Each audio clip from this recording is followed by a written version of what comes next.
voina chuan guitar lesson thar kan zir lenga voina kan zir tur chu Masanga ke le Mazuali ke in Hringnun ti hlan sakha Perhdan kan en don ni hela hi mi pa part le me che part oma aki hi adang ve ve a masazo ka chuan Masanga ke party kan en Masanga adu am he che party kan en leang mi pa part ta chuan en kan la dona asanga di aniama e minor hi C sharp minor kan hmanga F sharp minor B minor chuan B hi kan hmang tel bokang avarsa hian chord progression hi pahnih kan nei nga masazo ka chuan e C sharp minor D E hemi chord progression hi kan repeat ang E kan ti zo huna E changbok kan kol leang chuan kan strum down tur hi tune first progression na hi chuan down down up down down up down down up down down up ti khana kolang chord khata down down up down down up down down up down down up ti khana kalang kan sa chinang e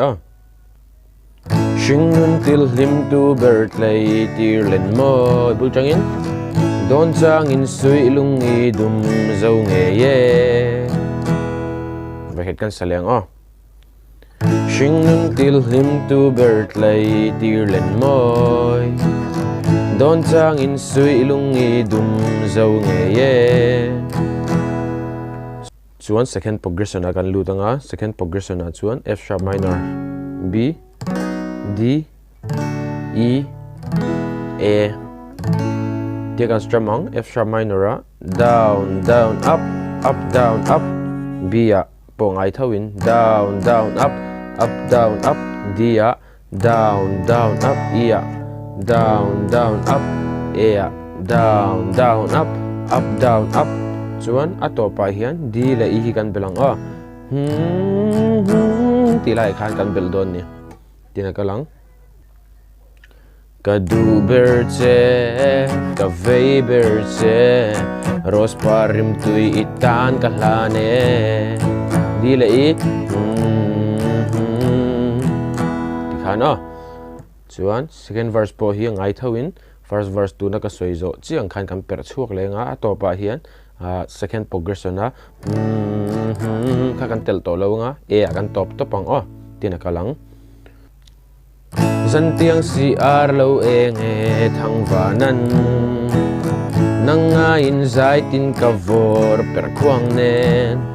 ka ngai berche ka vei berche dam ni chiar kop chiar dun zelang e akan topanga chona chorus akan lutang a chorus a hian chord progression hi pahnih kan nei lenga masabera chuan E F sharp minor B minor E hemi kan repeat anga kan repeat na hena topa E zo a hin E7 akan lutang chuan chord tin a hian down down up down up down down up down up down down up down up ti han kan kalang kan sa sinang min dem lo la min se lo la chaval dang to na her mai lo la bu changin min ngai ber la min duat ber la sutin riang valung lo makim nge ya E7 E atopang chuan second progression akan A D E hi voi ni kan repeat ang A D E hi chu alit lai kami lai khan ni wangin tian tereu tereu tereu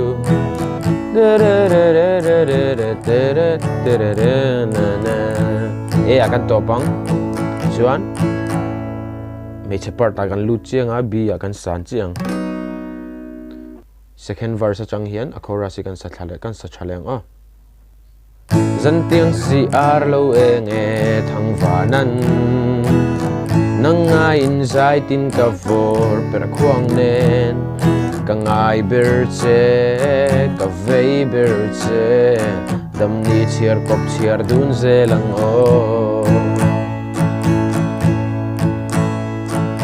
dem lo la min se lo la chaval dang to na her mai lo la min ngai ber la min duat ber la chutin riang valung lo makim nge ya ta-da ta-da-da ta-da-da ta-da na na na na na na na akan to pa nga chuan second verse major part akan lut chiang aya hian b kan hmang to nga chuan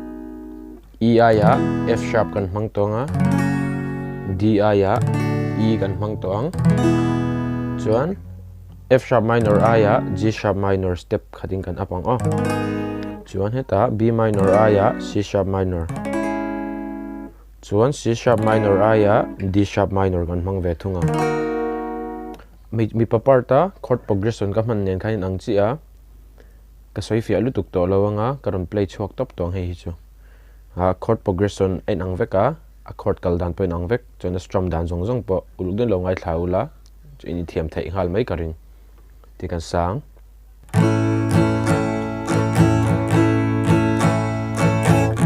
Hringnun til hlim akhan C sharp minor aya D sharp minor kalut ta Hringnun til hlim tu bero